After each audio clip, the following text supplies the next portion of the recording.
হেই, চলো আজকে একটি গুরুত্বপূর্ণ বিষয় নিয়ে আলোচনা করি।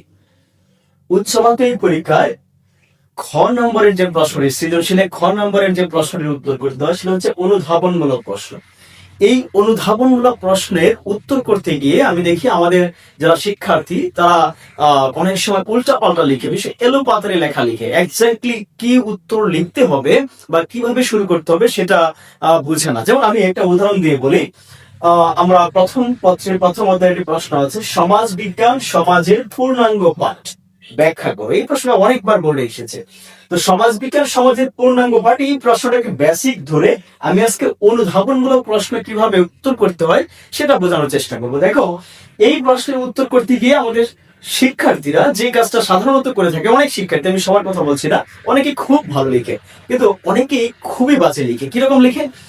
তারা লিখে, যেমন ধরো সমাজ বিজ্ঞান সমাজের পূর্ণাঙ্গ পাঠ ব্যাখ্যা করো, এই প্রশ্নের উত্তর করতে গিয়ে অনেকে লিখে শুরুতে লিখে সমাজ বিজ্ঞানের জনক অগাস্ট কোত, সমাজ বিজ্ঞান সমাজ ও মানুষকে নিয়ে আলোচনা করে, সমাজ বিজ্ঞান সামাজিক বিজ্ঞানের অন্যতম গুরুত্বপূর্ণ একটি শাখা।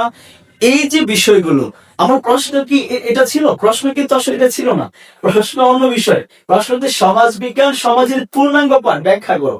তাহলে যে কথাগুলো আমি এতক্ষণ বললাম এগুলো কিন্তু প্রশ্নের উত্তর হবে না। কেন হবে না? কারণ প্রশ্নটা কিন্তু এগুলো চাচ্ছে না। তোমাকে বুঝতে হবে যে প্রশ্ন আসলে কি চাচ্ছে।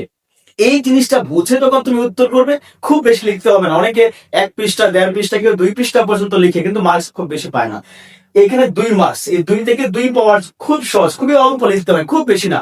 তোমাকে সর্বোচ্চ 5-7 লাইন, 7 লাইন থেকে 10 লাইন পর্যন্ত লিখলে এনাফ। এর বাইরে 1 লাইন লেখার কোনো প্রয়োজন নেই। 2 থেকে 2 পাওয়া যায়। কিন্তু কিভাবে লিখতে হবে দেখো, সমাজ বিজ্ঞান সমাজের পূর্ণাঙ্গ পাঠ ব্যাখ্যা করো। আমি যদি এই প্রশ্নটার উত্তর করতে চাই, কিভাবে শুরু করব?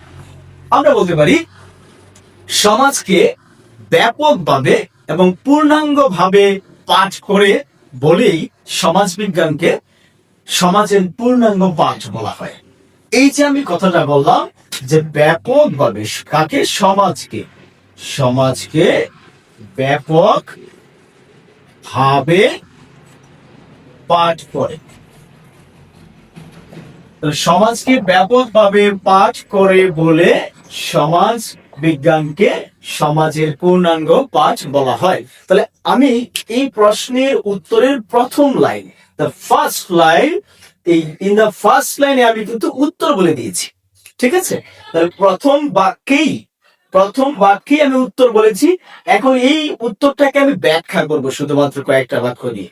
আমি এখানে সর্বোচ্চ একটা তথ্য উল্লেখ করতে পারি, সেটা হচ্ছে এটা যেহেতু একটা স্টেটমেন্ট, এই স্টেটমেন্টটা কোন সমাজ বিজ্ঞানী বলেছেন? আমরা বলতে পারি যে সমাজ বিজ্ঞানী বা রুশ সমাজ বিজ্ঞানী P.A. সরোকিন, P.A.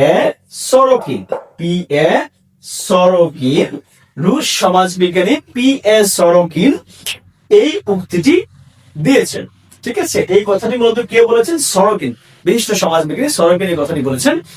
এটা আমরা সর্বোচ্চ এখানে অ্যাড করতে পারি। ঠিক আছে? তাহলে এটা হলো শুরু, ব্যাখ্যার শুরু। সমাজ বিজ্ঞান কি করে? সমাজ বিজ্ঞানের আলোচনার যে বিষয়টা, গোটা সমাজ, সমাজ বিজ্ঞানের আলোচনার বিষয়বস্তু কি? গোটা সমাজ।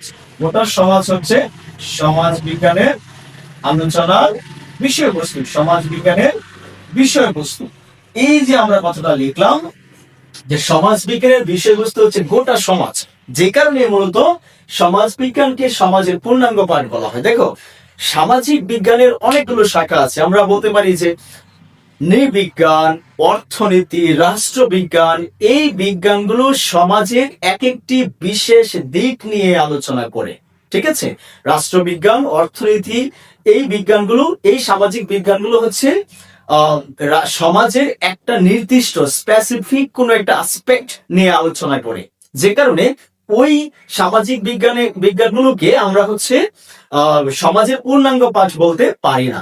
কিন্তু সমাজ বিজ্ঞান সমাজের সকল বিষয় নিয়ে আলোচনা করে বলেই সমাজ বিজ্ঞানকে সমাজের পূর্ণাঙ্গ পাঠ বলা হয়। এই কথাটা আমি হয়তো বোর্ডে লিখতে পারছি না, এই কথাটা তুমি যদি লিখে দাও দিয়েছে যে সামাজিক বিজ্ঞানের অন্যান্য শাখা সমূহ যেমন অর্থনীতি, রাষ্ট্রবিজ্ঞান, নৃবিজ্ঞান, এই শাখাগুলো সমাজের একটি স্পেসিফিক অ্যাসপেক্ট বা নির্দিষ্ট দিক নিয়ে আলোচনা করে, কিন্তু সমাজ বিজ্ঞান সমাজের পূর্ণাঙ্গ বিষয় বা গোটা সমাজ নিয়ে আলোচনা করে বলে সমাজ বিজ্ঞানকে সমাজের পূর্ণাঙ্গ পাঠ বলা হয়ে থাকে। তাহলে কয় লাইন হবে? সর্বোচ্চ 10 লাইন।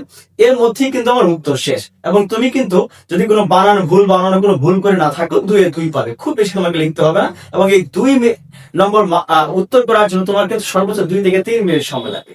ঠিক আছে? তাহলে আমরা এইভাবে আজকে থেকে অনুধাবনমূলক প্রশ্নের উত্তর লিখবো, কোনো এলোপাতাড়ি লেখা লিখবো না, তাহলে আমার খাতা নষ্ট হয়, প্রশ্নের উত্তরের মান নষ্ট হয়। ঠিক আছে? Thank you.